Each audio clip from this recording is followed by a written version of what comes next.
Welcome to Bharat kitchen. ఈ రోజు recipe సద్ది అన్నంతో దద్దోజనం చేసుకుందాం. ఒక కప్పు బియ్యం పోసుకుని 2 సార్లు కడుక్కుని అప్పుడు ఎసరు పోసుకుందాం. వాటర్ పోసుకుందాం.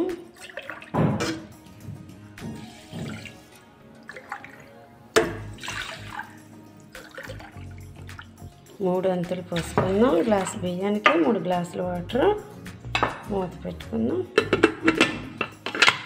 వంటిస్తున్నాను. కుక్కర్కి విజిల్ పెడుతున్నాను. ఒక 3 విజిల్ రావాలి.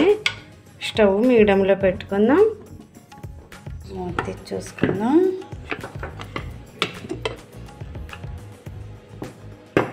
అన్నం బాగా ఉడికింది. సరే గరిటెతోటి కొంచెం మెదుపుకుందాం. మరి ఎక్కువ కాదు, లైట్గా బాగుంటుంది. ఇప్పుడు గిన్నెలో వేసుకుందాం.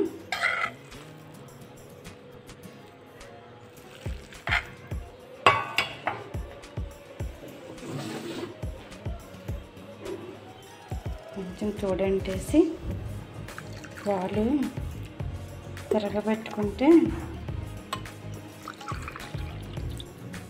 బాగా తోడుకుంటాయి. గ్లాసులో కానీ గిన్నెలో కానీ వేసుకుని మనం పాలు అలా 2 సార్లు తిరగబెడితే గట్టిగా తోడుకుంటాయి. ఇందులో పోస్తున్నాను.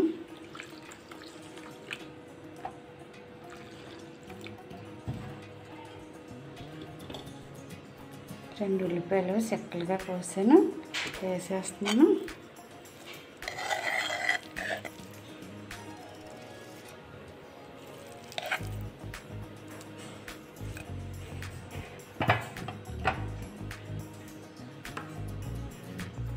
ఈ బాక్స్ మూత పెట్టేసుకుని పొద్దుట తీసుకుందాం. అన్నం బాగా తోడుకుంది. మనం పాలు పోసి పెట్టాం కదా. ఇప్పుడు ఇందులో కొంచెం సాల్ట్ వేస్తున్నాను.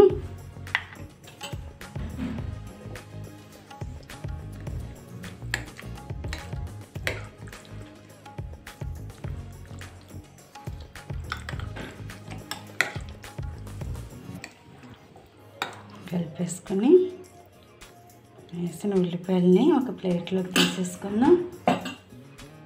స్టవ్ అంటించి మూకుడు పెట్టాను. చాలా ఒక 1/2 టీ స్పూన్ ఆయిల్ వేసాను. ఎక్కువ అవసరం ఉండదు మనకి. ఇప్పుడు కొంచెం జీలకర్ర ఆవాలు వేస్తున్నాను.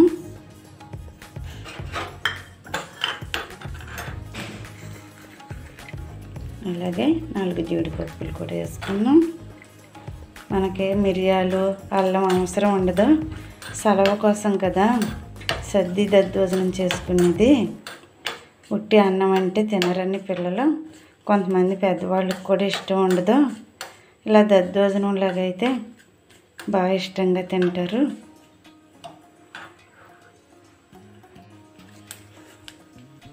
పచ్చిమిర్చి వేస్తున్నాను. 2 పచ్చిమిర్చి సన్నగా కట్ చేసాను. కొంచెం కరివేపాకు,